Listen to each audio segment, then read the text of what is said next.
Bonjour et bienvenue, c'est Anne Fan et aujourd'hui je vous propose le test de la nouvelle Soundgear enceinte Bluetooth de JBL.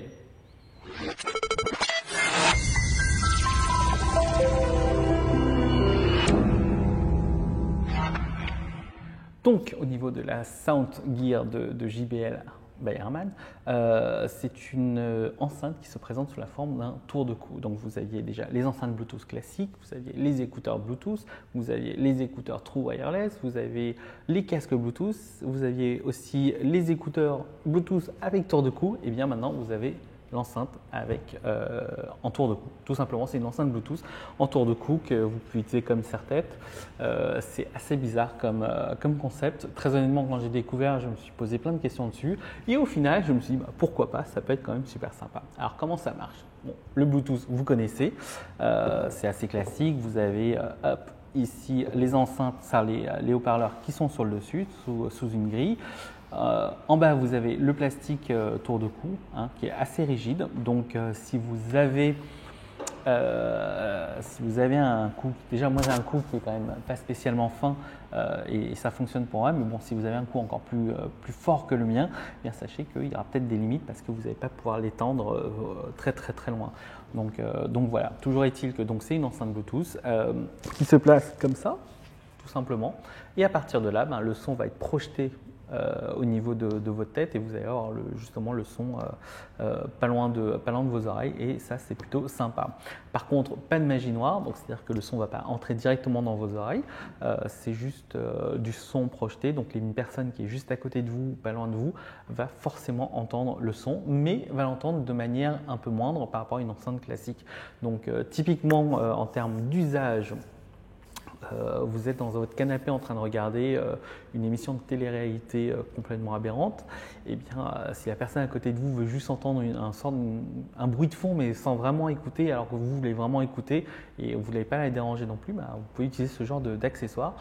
C'est plutôt bien pensé, c'est vraiment un usage hybride entre les deux.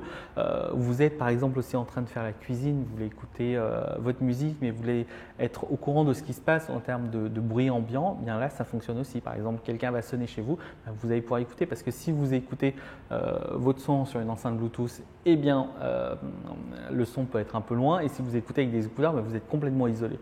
Donc là, c'est vraiment un usage hybride.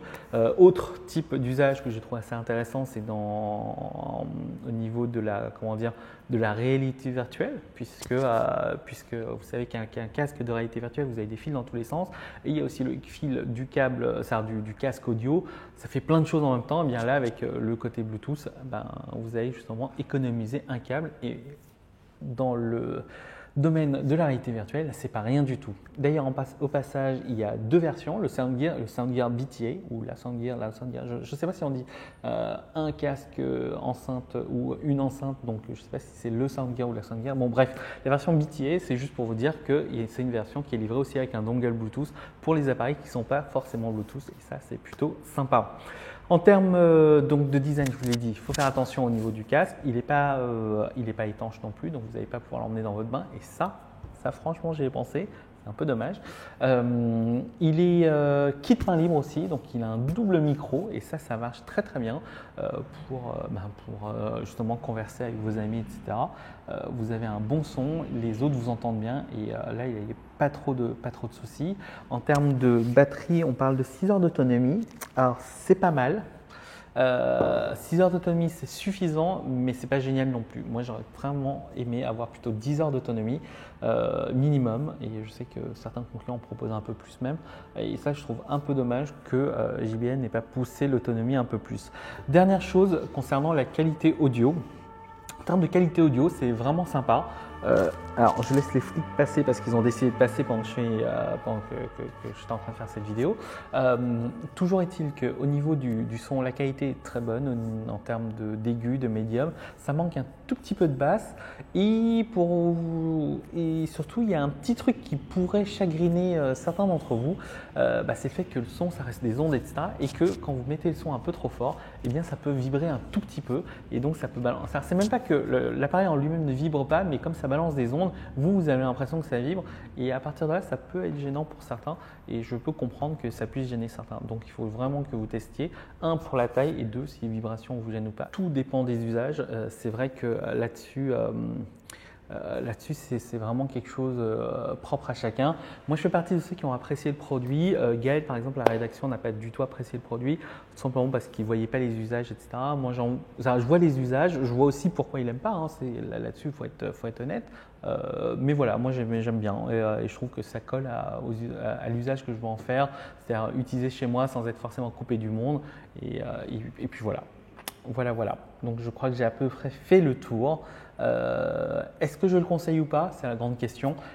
Très honnêtement, j'aurais du mal à vous dire oui ou non en fait.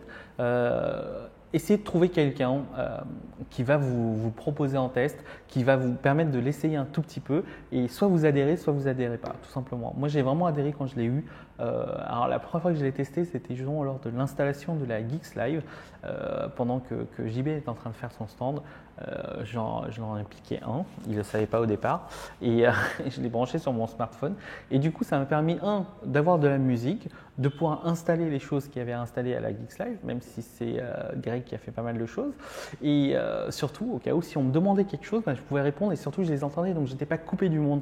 Et c'est dans ce sens-là que j'ai accroché justement à l'usage de ce Sound Gear. Tout simplement. Il est proposé à 230 €, donc c'est peut-être un peu plus cher qu'une enceinte Bluetooth ou un casque Bluetooth, mais l'utilisation peut se justifier. Voilà, je crois que j'ai à peu près fait le tour. Donc, si vous avez des questions, n'hésitez pas, c'est en bas là dans les commentaires. Et si vous avez aimé cette vidéo, n'hésitez pas non plus à liker la vidéo et à vous abonner à notre chaîne. Et puis, moi, je vous dis à très vite sur une prochaine vidéo. Ciao!